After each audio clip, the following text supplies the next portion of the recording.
Hello everyone, I'm Auntie Kara, but this video is not for kids. This is another video for grown-ups who love fairy tales, and today I'm going to be talking to you about my all-time favorite book. I love this book so much. It is The Slow Regard of Silent Things by Patrick Rothfuss. This is my absolute #1 favorite book forever and ever.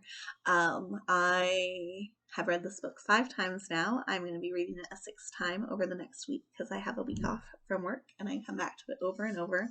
And I feel like every time I read it, I get something different out of it. This book is a novella. It is less than 200 pages long, and it is basically an offshoot of the Kingkiller Chronicle series by Patrick Rothfuss.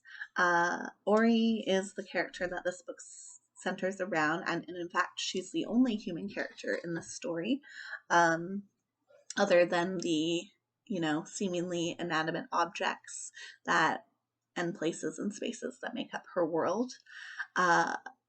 However, I do feel like I need to put a bit of a warning on this recommendation. Ori is such a beautiful character, and you do see her in the Kingkiller Chronicles, but you don't see her tons and tons.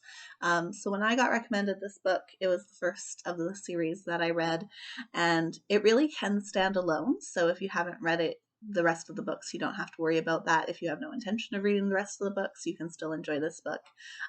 It can really be enjoyed by itself. But if you're like me and fall in love with characters really quickly, I couldn't wait to dive into the Kingkiller Chronicles to see more of Ori, because I just fell in love with her so intensely and her way of moving through the world and of seeing the world. However, that being said, the Kingkiller Chronicles is unfinished. It's supposed to be a trilogy, and there's only 2 out, and it's been quite some time since the second one was put out. So if you're someone who really, really needs closure in your stories, please, be warned. There's a lot of unanswered questions, and we don't really know if it's going to be answered. So take that information and do with it what you will. I wouldn't let it discourage you from trying this book because it is so beautiful. The writing and the imagery, there's these very beautiful pencil drawings throughout the book that I found really captivating, and the character of Ori herself is just so rich. The fact that it's a book that only has one human character in it the entire time, and it's still never boring. Like it's always captivating. There was never a time that I wanted to put the book down or felt like I needed to take a break up from it. It's basically you're living a week in her life, and all the ups and downs that happens when in her life, living in the Underthing. And the Underthing is her home. It's basically a series of tunnels under a magical university. Her life is a bit of a mystery. Nobody really knows for sure how she came to be here or how she came to be the way she was. The best guess we have is that in this universe, the main character goes to a magical university where naming is one of the top disciplines, and naming is basically, in a simplistic explanation, is knowing the intuitive and ancient names of things, and those names give you power over them, power to control them. So the first book in the Kingkiller Chronicle series is called The Name of the Wind, and knowing the name of the wind gives you power over the wind and that sort of thing. However, it is understood that sometimes namers, because it's such an intense discipline, break psychologically, and that's what people think, and that's what I really think happened with Ori too. I think that she was an expert namer, and something happened, something traumatic, and it caused her to break a little and retreat underneath the world where she wouldn't hurt anyone. So she lives in these tunnels under the university all by herself, and she's really concerned with her intense responsibility to the world and making sure that everything is done in the proper way and that things are in their proper place, and that the things she uses and the things she does is fair and balanced and ethical with the running of the world. And it's such an intense way to live, and I really appreciate spending a week with her here here and there. Often I'll just spend a week and I'll read one day at a time, because that's how the book is kind of separated with each day, and spend a week with Ori. And I think that there's something so remarkable and therapeutic about spending time from her perspective of that immense sense of responsibility, and looking for beauty and joy and tiny bits of pleasure wherever she can find it in her very isolated existence. Um, I have also been told that this book is very good for those who are currently going through the grieving process. I wouldn't have thought of that myself. I heard that when a friend of mine was grieving and someone recommended the book to them, to help through that process. And then the next time I read it, I kind of read through it with that lens in mind. And I can definitely see how this would be an excellent book for someone who is grieving, in terms of that sense when you're grieving where, you're having a good day and things are going okay. And then all of a sudden, maybe something happens, or maybe, something that you can't even really put your finger on changes. And all of a sudden everything's just really, really not okay. And how to deal with that, and how to make space for that intense grief and that intense emotion. And allowing it to crush you in certain times and to not crush you in other times, and kind of what that experience looks like. There's a lot of stuff that's really heart-wrenchingly tragic but also beautiful in this story, and I would highly recommend it for anyone who wants to just explore their emotions and their own sense of being and their own sense of self, and their own methods of processing the hard stuff. So I'm going to read to you 3 sections today from The Slow Regard of Silent Things. I hope you enjoy them.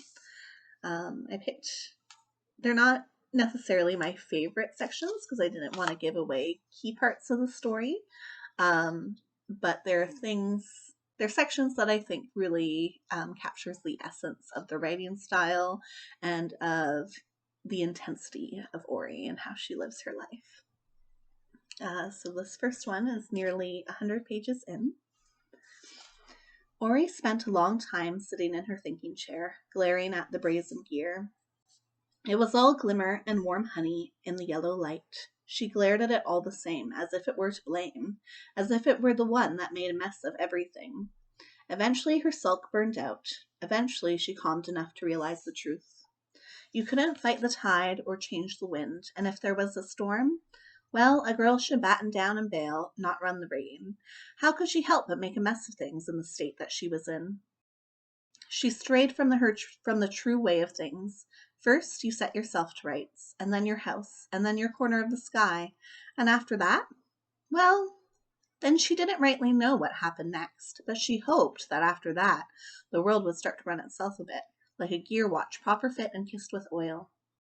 That was what she hoped would happen, because honestly, there were days she felt rubbed raw.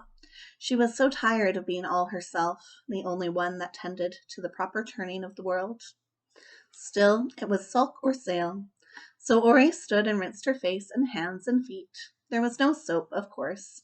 It was no kind of proper wash. It didn't make her feel even a little better. But what else could she do?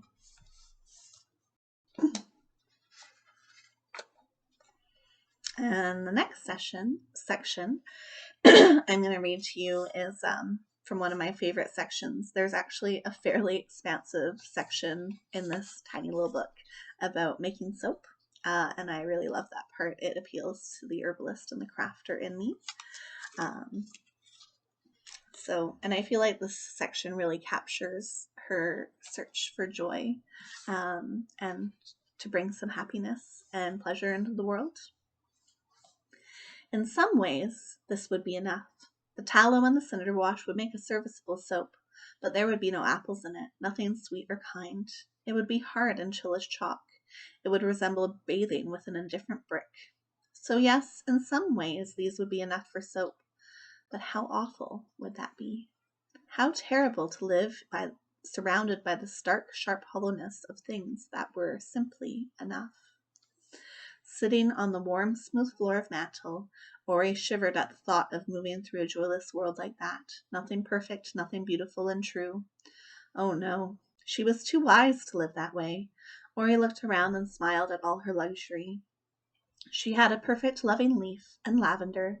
She wore her favorite dress. Her name was Ori, and it was a shining piece of gold inside her all the time. I just love that bit. All right, and now for the last one.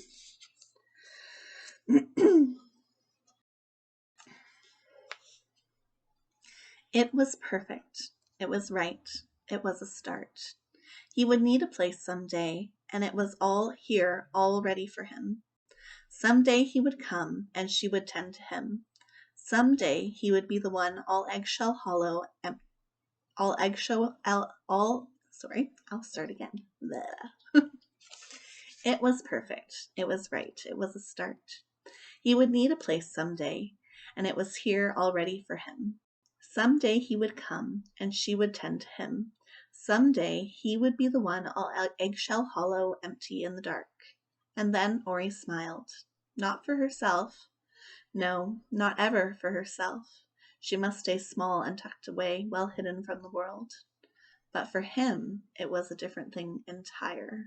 For him, she would bring forth all her desire. She would call up all her cunning and her craft. Then she would make a name for him. Ori spun around 3 times. She smelled the air, she grinned. All around her, everything was proper true. She knew exactly where she was. She was exactly where she ought to be. So beautiful. So I hope you enjoyed that little piece, and I really hope you pick up this book. There will be a comment thread on this video. If you have enjoyed it, don't forget to like and subscribe.